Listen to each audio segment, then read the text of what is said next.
My morning routine is absolute chaos, and the goal is to get the girls out of the house as quickly as possible. That's like 15 to 20 minutes, and the girls are dressed in the car, and we are on the road. That is my morning routine. Thank you for the truth of chaos, because it's not pretty getting these kids out the door.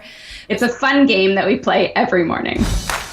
This is the Anthropology Podcast, the podcast where we optimize the bodies, brains, and lifestyles of entrepreneurs, go-getters, and world-changing innovators. Welcome to the Anthropology Podcast. I'm your host, Dr. Megan Walker. As an anthropologist and naturopathic doctor, I optimize the health and performance of badass women working to change the world as entrepreneurs and go-getters. You know, people exactly like you. Your business, body, balance, and inner badass, these are the themes we are exploring.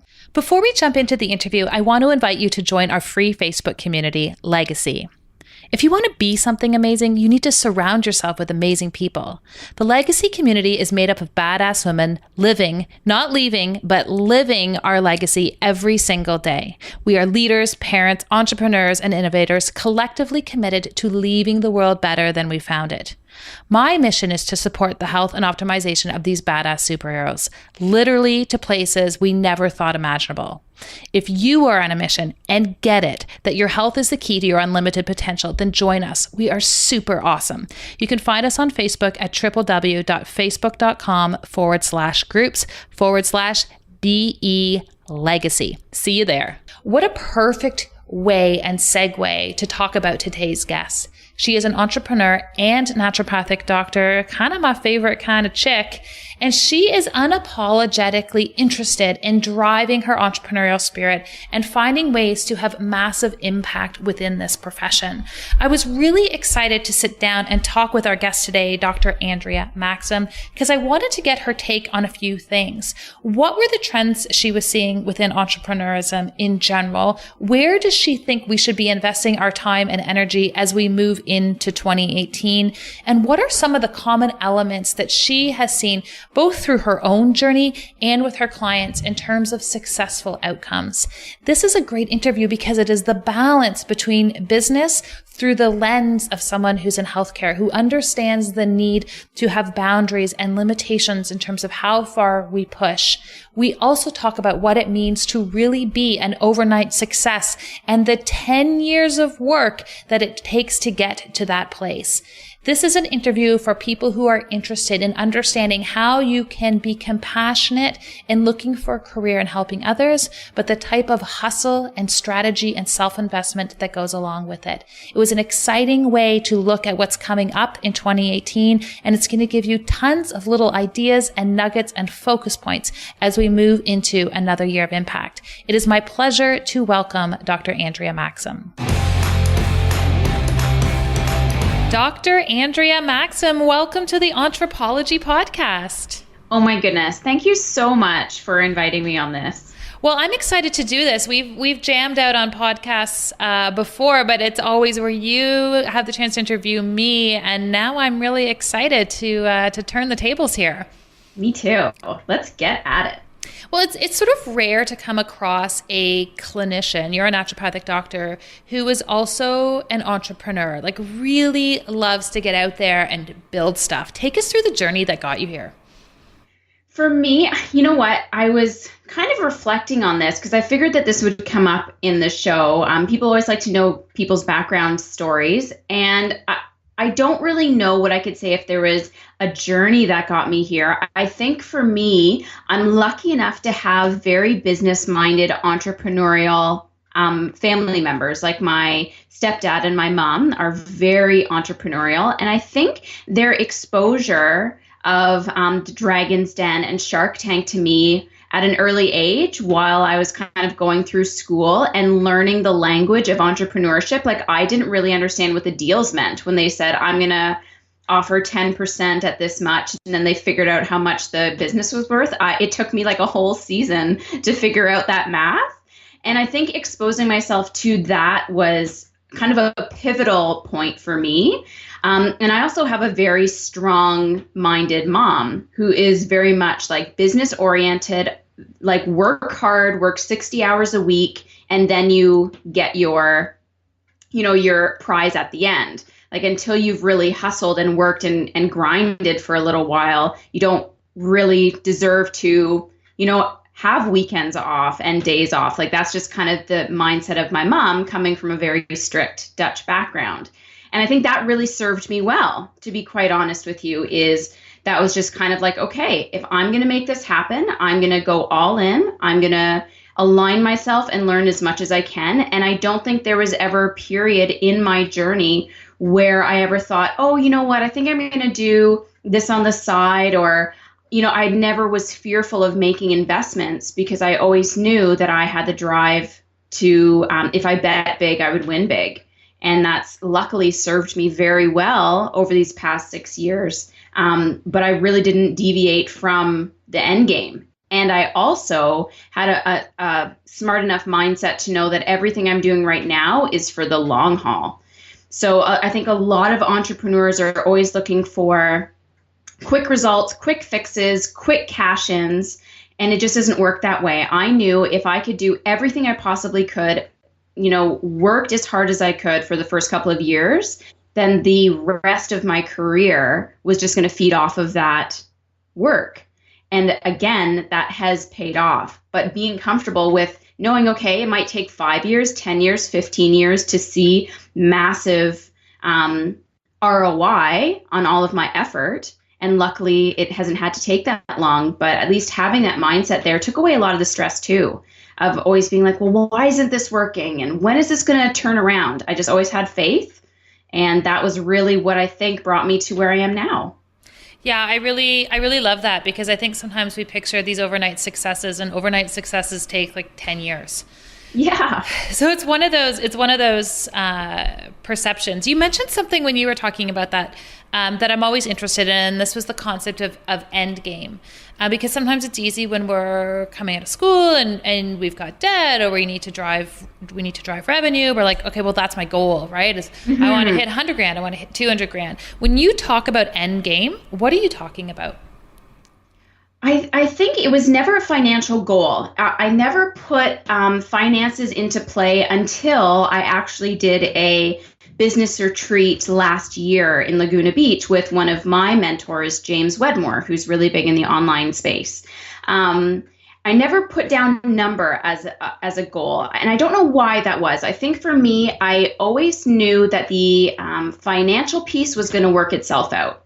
I always pictured myself, living the life that others dream of when I'm 40, 50, 60. But I think for me, it was more getting to that level of comfort, having my week like fully booked, or at least getting to a place of consistent revenue. So I always know every single shift I'm going to make X amount of dollars. If I don't, it could be seasonal. It could be just a weird day. But I've hit that place where I can now pretty much guarantee by the end of the year, I'm going to make X amount of dollars, because I just kind of wanted to set my practice up that way. So that was one of the end game things, was not needing to hustle as much to get new patients into my door, because they just naturally are coming now because of word of mouth, and not always having to worry about filling up all of my time slots, because it's naturally being filled up by patients rebooking and new patients booking in. And for me, that was one of the stepping stones as my end game is, I was going from working 7 days a week, at least 10 hours a day, barely eating anything throughout the day, because I was just working, like I would live off protein bars for the first little while, to now working maybe 25 hours in my practice and having more of a life and not being afraid that I'm not going to pay my bills at the end. So from a stress end game, that was a massive one that I've hit. And now that things are kind of coasting, now the next end game is sort of, okay, well, how many people can I get on my list? How many coaching clients can I get? How many new patients could I get in a year? And now it's sort of like playing with the numbers a little bit more and seeing how big I can expand without tapping myself out. And this is another big piece that I think we may be able to touch on later, but being very realistic about what that end game looks like. For me, it's not to reach $1 million every year, because I know how hard you have to work to do that. I know how hard it took me to make 250,000 in a year. And I know what crazy weeks can look like where you're just balling when it comes to your revenue, but I'm coming home drained and exhausted and I don't want to talk to anybody. I don't want to be around my kids. I have nothing nice to say to anybody. So being very mindful of what the real end game looks like, I think is also important for people to reflect on. And I'm just good with just having money in the bank and running my clinic without having to spend, 60 to 80 hours doing that. Right, because then you don't have a life. Mm-hmm. There's just what is the point when you're running yourself ragged? As you're talking about this and you're really sort of picturing what your ideal life would look like, you kept saying, I just knew I could do it. I just had faith that I could do that. Where did that mindset come from? Because I feel like people go one of two ways. They're kind of like, oh yeah, of course I can do this one step at a time. I'm going to get there. I can just picture myself doing it. And then there's people who are like, I am scared. I am scared of failure. I can't picture this. I did one thing that didn't work out once in my life, and therefore nothing's ever going to work. Like, what is it about your psychology or your story that brought you to this place where you are able to focus on the upside? You know what? That's a really great question, and something that I've kind of looked back on as well. And I would have to give major props to my mom. Again, being that independent, driven, successful female role model who has unconditionally always just said, like, even in school, she was like, just don't fail, like, just pass, like, just don't have to repeat that course again and then move on with your life. And I think that level of acceptance really did roll into my psyche as being like, okay, all I need to do is just do it. Just get through it. Do the best that you can. It's not going to be the end of the world. Then the other piece that I mentally go through, and I can reflect on this with seminars specifically. So seminars and speaking gigs for a lot of people are incredibly terrifying. And I really started to develop the mindset of what is the worst possible outcome if I do this? So if I do a seminar and I've put in, let's say, a day's worth of work, threw some slides together, it's flowing good enough, whatever. And I go up there in front of these people and I completely bomb it. What is the worst possible outcome of that? Is that none of those people will come and see me as a patient. Whatever. I can live with that. So when we're talking about now a business, I go into my business and say, okay, if I make this investment, what is the worst possible outcome that could happen if this were not to work out? And usually it's like it's just, you don't get the money back on your investment. That's really kind of the worst case scenario. And then I say, okay, if that were to happen, how detrimental would that be? Or how long would it take for me to recover from that? And I just talk to myself very logically and just say, okay, at the very least, I want to break even. At the very least, that would be a success for me. But as you go through these learning experiences and as you start being more comfortable taking risks and realizing that the outcomes are not nearly as dramatic as I think we play them up in my head, the less sensitive you are to succumbing to that negative mindset. Meaning, just like Tony Robbins, he has his belief cycle where if you believe you can do it and then you take action on that, and even if you're slightly successful, or at least your action piece is that you actually did it, you're more likely to then upscale that loop in that you will then believe that you can do it again and you will take action on that and you'll keep going upwards. Versus people that their belief is that they can't do it, therefore their action is they don't do anything. And then of course that belief scale goes the opposite direction. So I think for me, having a little bit of that fearlessness and that courage to at least do something, like at least do a webinar for my first time, at least step in front of people and do a seminar, at least make an investment and just kind of weigh the pros and cons. Is there any other way that I could fund this if this were to be a complete flop, which has absolutely happened? The more I did that, the more easier it became to continue to do that. So then the question becomes, for those people that aren't there, that aren't in that positive place, what is the story that you are telling yourself to keep you in that negative mindset? And this is something that Jim Fortin, who I had the pleasure of seeing live last month, he was on stage and he was talking about this. And he said, basically, your mindset is all made up of the stories you tell yourself. So going back to my example of a seminar, I could absolutely tell myself the story of, you didn't work hard enough on your presentation. Everyone's going to hate it. You're not going to get any new patients from it. It's going to be an epic failure.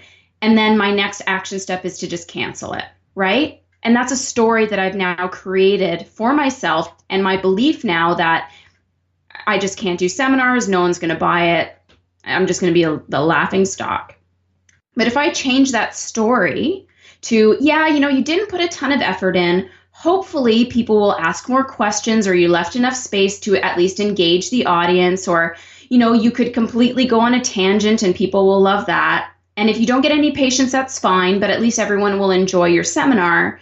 Well, then I'm more likely to step up, go, and then see what the outcome is. So I encourage people, when they're thinking about these things, really think about the stories that you're creating for yourself, because those stories are not factual. I can guarantee it that the stories you've created have no factual basis to them at all. Otherwise, then we'd be talking about cold, hard facts. And then facts are a lot easier to digest. But we love to create these negative stories. And then the other part that you mentioned is, well, I've done this in the past and it didn't work out for me. And one of my favorite quotes that I also kind of rehearse in my head is, what got you here is not going to get you there. And I forget the author of that. I think it's Michael something or other. But that's a really important piece for people to understand, is whatever has happened in your past has no dictation on what the future will hold. So if you bombed a test, if you bombed a seminar, if you bombed like a week's worth of patients, that in no way will dictate how your next seminar is going to go, or how your next week of patients is going to look, or how this, that, or the other thing happens. And I feel like, again, we get so trapped in those past stories that we don't allow ourselves to move forward in the future. So I think having that kind of clean slate mindset as well helps me continue to do what I'm doing, because I'm like, okay, it happened, whatever, it's in the past. I'll never, repeat that past mistake again, because it's in the past. Everything that I do now is all about moving forward in the future. So I hope that kind of answers that question. Yeah, I love that. There's a few things that that I'm reflecting on there. One is this idea, just in general, with respect to failure, you don't get success without it. They are married, they travel together, they are kind of best friends. So the more success someone has, usually the more failures they have as well. They just usually don't put that in their bio. And I think it's so important to say that, because I mean, we both work with clients in terms of coaching them in their businesses, and all the time the story they're telling themselves is, oh, this was a failure in the past, therefore. And I'm like, yeah, you have a failure under your belt. Good for you. It's the life experience you need to propel you forward. I get worried when people have never had that failure. Mm-hmm. So I wanted to throw that in. And the other thing, I'm not sure if you're aware of this as you were talking, but all the things that you were talking, I do the worst case scenario thing too. And I find it just makes everything, it just puts perspective on things so quickly, right? Mm-hmm. You're just like, this is the worst case scenario. Yeah. But where I realized that got even more effective for me in my own life is when I realized I went to worst case scenario and I didn't care about what people thought. And everything you just said, never once where you're like, worst case scenario, people are going to laugh at me. And so there are still a lot of people who are still like, I know, but my worst case scenario is that I walk off the stage and everyone thinks I'm a failure, or everyone thinks this. And so where I'm taking this dialogue is, you posted something recently on, you think you did a podcast on it, but I read it as a blog post related to Gretchen Rubin's 4 tendencies. Right? So my question to you, and we can get into what the 4 tendencies are you a total rebel? Like, do you not care what people think? Because everything you said was like profoundly detached from other people's opinions, which maybe you were aware of it, but I was listening to it. I'm like, damn girl, you're just not worried about what other people think. Like, that gives you just an inherent boost up in terms of bravery. Well, you know what? I will tell you, I am a massive obliger. So again, check out the 4 tendencies on Gretchen Rubin's website so you understand what we're talking about. I am 100% an obliger, but I have a rebel tendency, which is really bad. Meaning, So as an obliger, I am constantly trying to uphold the needs of everybody else around me. And this is more apparent than I ever thought, because I didn't understand it until I did I read the book. I am that way 100% with my husband and our kids. And it's very, very difficult for me to want to leave Brooklyn with him. He is a more than capable father. It's very hard for me to say, okay, I'm going to leave Brooklyn with you so I can go to the gym, or I'm going to leave the kids with you just for 45 minutes so I can go do this for myself. And that is where the obliger tendency comes in the most with me, is in my family life. Where the rebel piece starts to come in, and this is what you're talking about, is I get to a point where I'm like, you know what? Fuck it. Like, balls to this. I'm out. Peace. See you later. And I completely cut all emotional ties with everything. And I actually struggled with this with my clinic and with my, my kind of both of my businesses, my online business, but mostly my clinic. I was constantly being like, I'm bending over backwards for these patients. I am going out of my way to deliver supplements to them. I am getting supplements like dropped off at the office on my days off so that they can pick them up. And it's still been weeks and they haven't been picked up. And all these things, like doing the administrative, making their life as easy as possible. And there was definitely a year there where I played back and forth being like, you know what? I think I'm just going to tap out. Like, I'm done. I'm so done. I'm feeling exhausted and drained, and I'm letting everybody kind of control my life. So I think that's where you're picking up on that is I'm innately, I'm an absolute obliger, 100%. But my downfall to that is if you push me too hard, if I'm obliging too much, then I'll just peace out and like leave. I'll just walk right. You have the obliger rebellion. Yeah. If you guys haven't read Gretchen Rubin's book, The Four Tendencies, it's so interesting. It took me a little bit of time to get into it. And then once I was into it, I categorized everybody in my life. Yeah. I couldn't help it. I was like, oh, this just makes so much more sense now. Yeah. It's a really cool way of understanding people's emotional needs as it pertains to interacting with other people. I love your insight and I love your commitment to learning. And I know you've been sort of on the front lines. And the reason why I wanted to talk to you around this time of year is because you straddle this really cool line between being a healthcare practitioner. So you get it, you get that, you're mindful of that side of things, but you're also a hustling entrepreneur. And I know we have people who straddle both of those lines in our audience. So I was wondering if you could speak to a little bit as what you see as some of the key marketing trends for small business, maybe healthcare and people, the empaths in particular, over the next year? The biggest piece, and this is probably going to scare a lot of people, is quite frankly video. Like, video is becoming the number one seen, heard, watched piece of social media out there. And the more people can do video, I think the more engagement you will see with your posts. And for me, I've been doing video since the get-go, since I started my practice. And I still have patients that before they book in with me will say, oh yeah, I watched all of your videos and I feel like I know you already. So we can just kind of get going from that point forward. Yeah, so, I'm just going to interject there. Video is amazing. Like, the level of engagement, and absolutely it builds trust so much faster when people can see you, because there's so many nonverbal cues that people will pick up from that. I didn't want to interrupt you, but no, that's great. Yeah, and that's exactly, I think, the big piece is, you can read blogs and you can kind of gauge the person's personality from their writing, but if you don't hear how they explain things, and of course the way we explain things, we're always adding in a lot more than we would ever write in a blog, because we go on little tangents and tell little stories and it becomes a little bit more free flowing.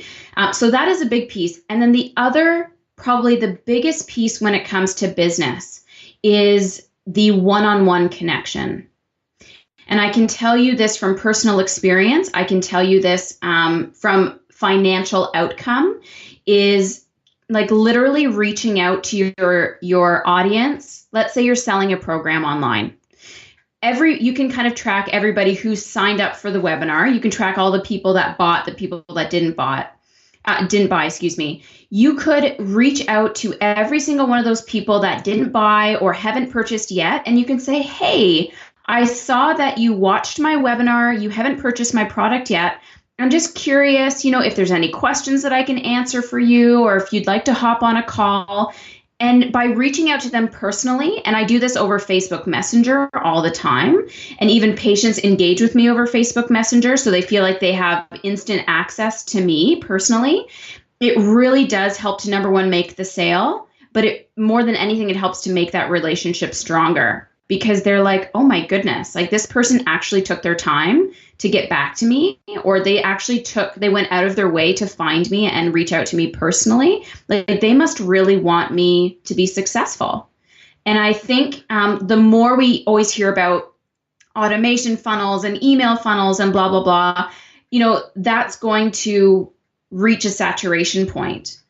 So if you can take it to the next level and really start to reach out to your list personally and invite people into a discovery call or a quick Facebook Live call or something like that, and engage with them more one-on-one or in small groups, I think you will find that your success will be monumentally greater than it ever has been, because people really do need that personalized touch more than any time, I think, in history. This is when people really want to feel like they are someone.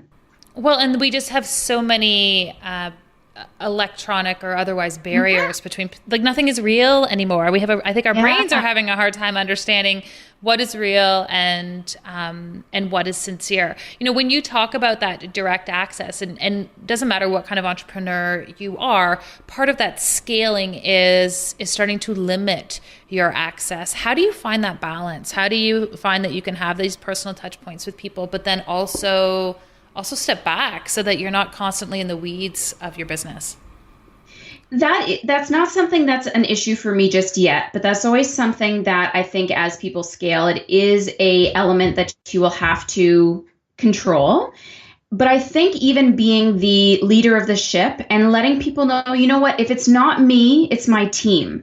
And this team I trust with every ounce of my being. They've been with me this whole time. They will absolutely take care of you. And if it is something that I still need to touch on, I will 100% be there. So I don't think it necessarily has to be you as the first point of contact, but at least ensuring that these people aren't going to get some random person from overseas answering a phone call who has no connection with you or the business at all. And saying, you know what, if it's not you, I have two other people that I work closely with. They'll take care of you. I think that would be equally fine. And even when somebody says, if I'm looking for extra support, they said, sorry, I'd like to refer you to my support person. Then even having that level of, okay, they're going to guide me to the person that can answer my question the best way possible. They're the expert on this. I feel like I'm in great hands. And I think we can even refer that back to the healthcare industry of, okay, yeah, I have a limit as to what I'm successful at treating you for, but now I'd like to refer you to this person.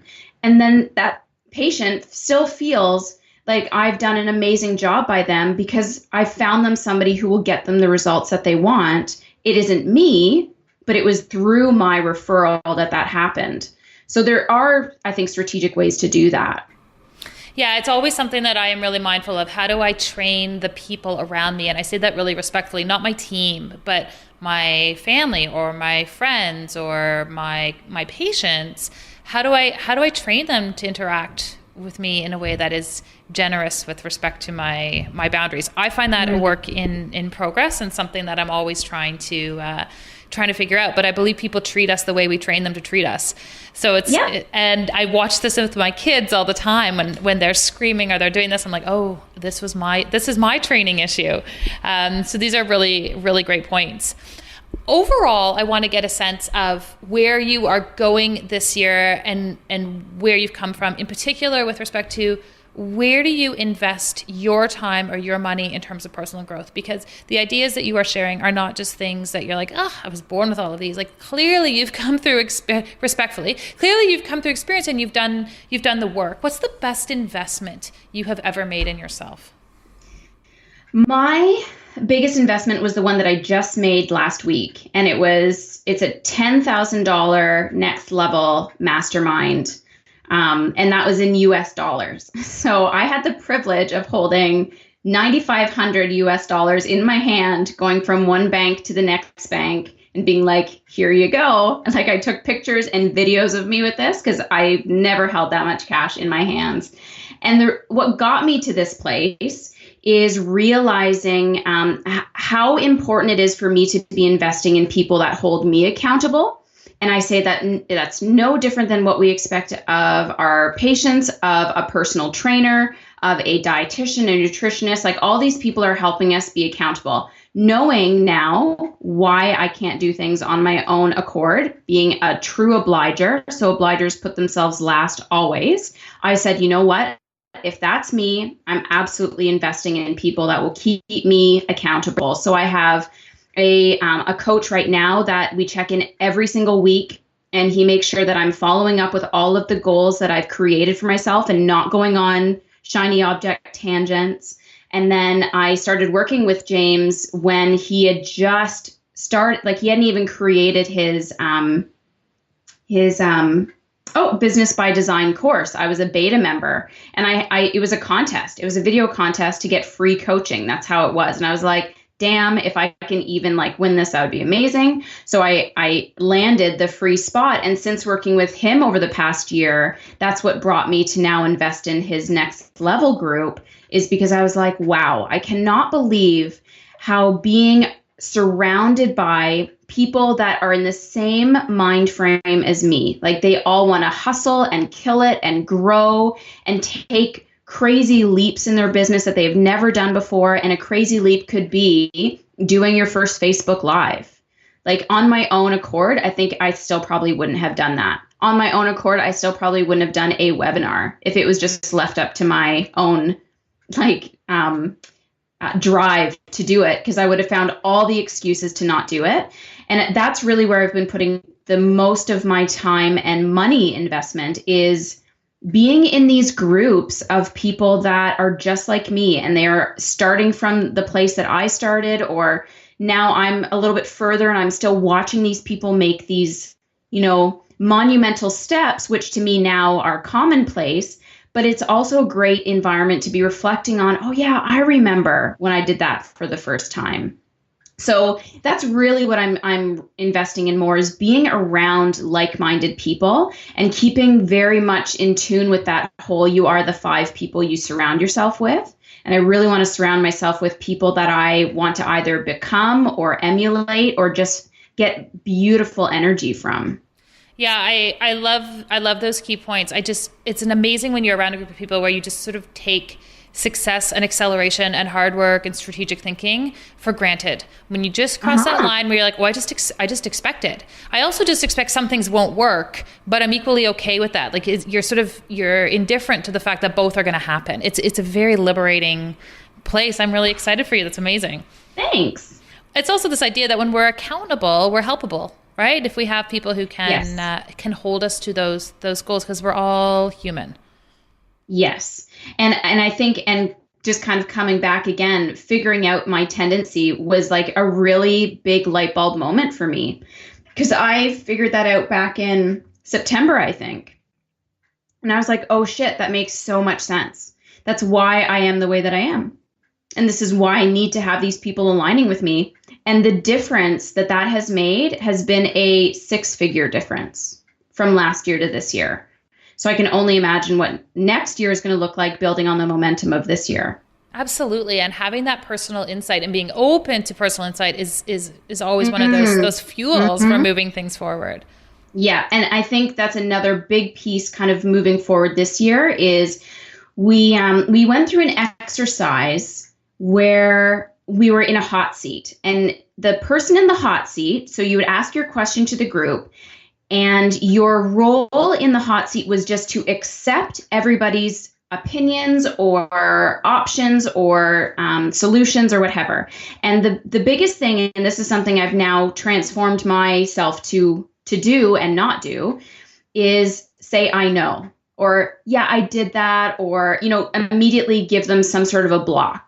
when somebody is trying to tell me something like, I can help you with this, or have you thought about that? And our initial response, I think, as humans is, oh yeah, I know that, or yeah, I did that, or I've been thinking about that, or yeah, you immediately have kind of like this block.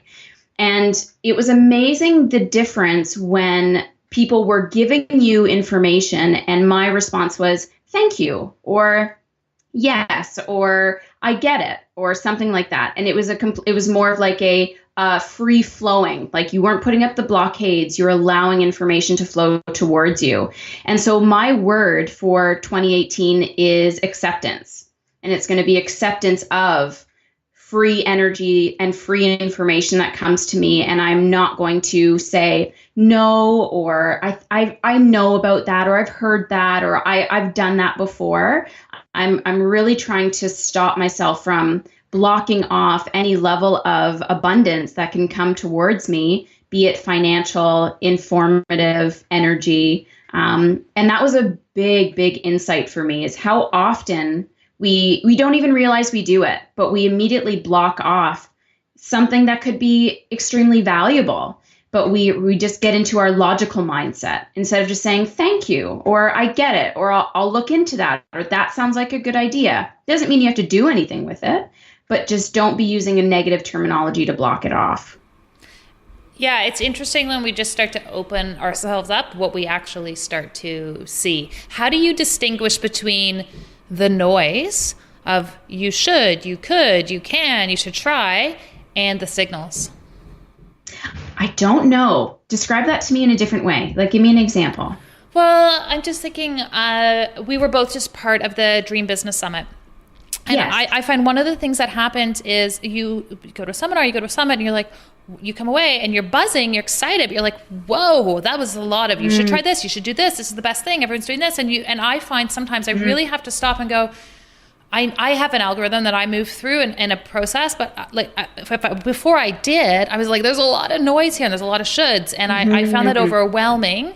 And then I really stopped and I was like, I need a process so that I'm really understanding the signals so that I can textualize this advice to where I'm at, what I actually need. And it changes noise to finding the code within the noise. Do you have a process you go through? Yeah. Okay. So I definitely can understand what you're talking about now. And it's very hard. It is very hard to not succumb to all the opinions that everybody has around how you can be successful. Every time I go onto Facebook, there's a new person that's saying, here's how you can get more coaching clients. Here's why you should be using messenger bots. Here's why you should be doing Instagram. Here's Pinterest. And this is why Pinterest is amazing. And I think for me, it just came to a point where I was like, I just have to pick a lane and stay in it and get really good at driving in that lane.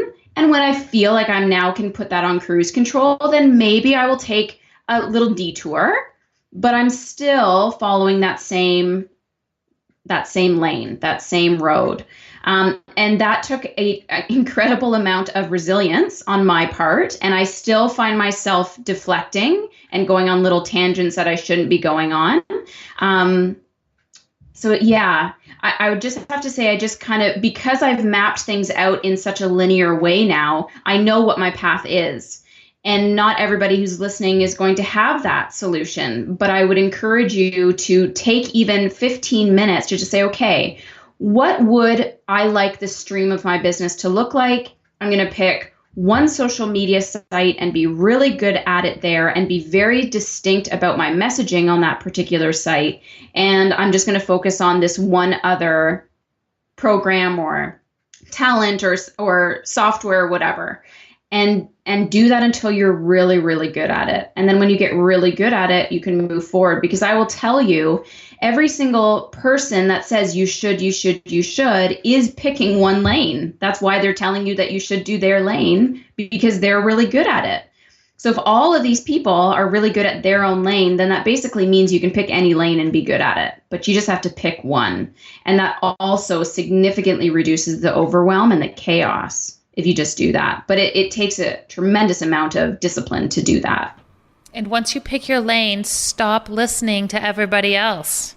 Yeah, just crank up the music and just fly. Put on your blinders. Play your own game. Yeah. Andrea, what do you want your legacy to be?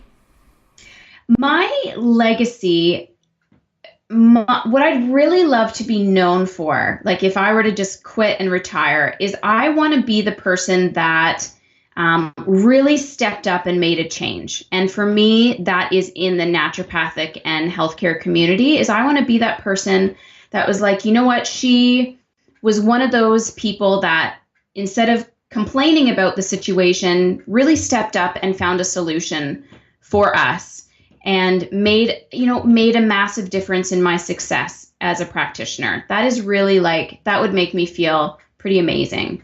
And I mean, that goes with my patients as well. Being that person that really influenced a change in their life. That's kind of what it is, the whole Maxim movement to begin with. But more than anything, I just want to be that one person that kind of stood up and said, I'm going to make a difference, and made significant changes in people's lives. How do you define health? The only way that I can say is health is something that you feel completely contented by.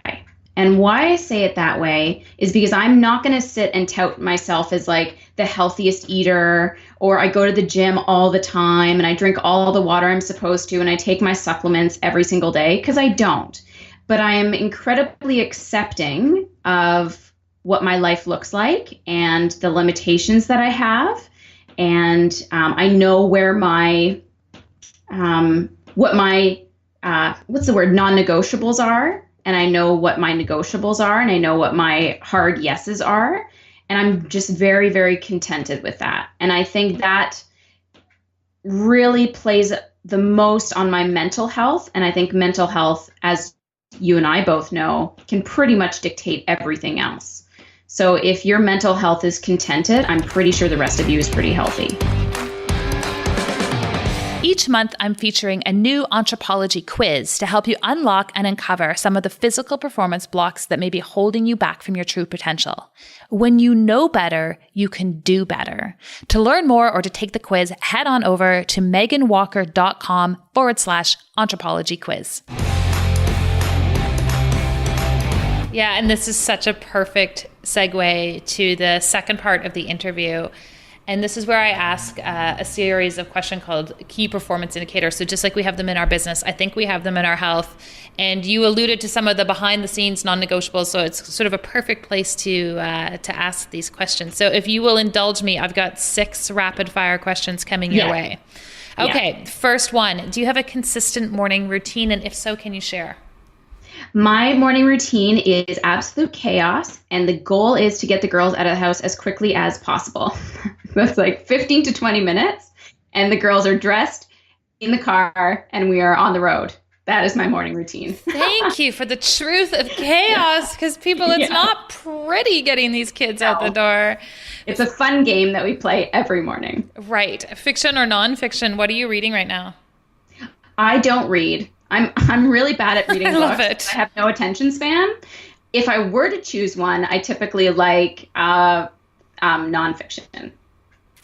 Okay, fair enough. The most consistent answer we clearly have ever had on the Anthropology podcast.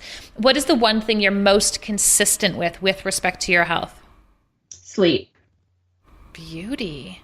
Yeah, I'm in bed by no later than like 10 almost every night, and I sleep until probably 5:30 or 6. Not well because of my kids, but my sleep is pretty good. Right, fair enough. What do you do for fun or play? I love watching like baking championships on TV. Like the Food Network is like my jam. If you tell me you can make one of those cakes, then we have got ourselves some badass content. Oh, no. I make sure I have snacks while I'm watching it. I always eat while I'm watching the Food Network because I will never aspire to cooking any of those things. But I really, really enjoy watching people do it. I love it. Entrepreneurism. Are we born this way, or do we learn to become entrepreneurs? I am going to go with I think successful entrepreneurs will create an environment that will birth that. So either they're living in an environment with entrepreneurs, or they will expose themselves to an environment of entrepreneurs. I feel like it's hard to be an entrepreneur all on your own without any motivational support or any without having an example to live off of. Is that a good answer? Yeah. And we talked about that before, right? When you surround yourself with expectations that just become common and ingrained and we take for granted, then you just start to live that life. Mm-hmm. If you aren't sure and you want to become an entrepreneur, then just surround yourselves in entrepreneurs. You're either going to walk out because you just can't handle us because we're crazy, or you'll be like, these are my people. Yeah. To Dr. Andrea Maxim, it has been a pleasure to have you. Where can people find out more about what you're up to? You can check out my podcast, which is the Profitable Practice Podcast. And my website is maximizedbusiness.ca. I'm also on Instagram at Andrea Maxim MD. Amazing. Happy holidays to you and your family. Thank you so much for being here. If you enjoyed our conversation and would like to hear more, head on over to Stitcher or iTunes and subscribe to the Anthropology Podcast. We would also really appreciate a quick review. When people have their health, they can change the world. Let us keep you healthy and you go change the world.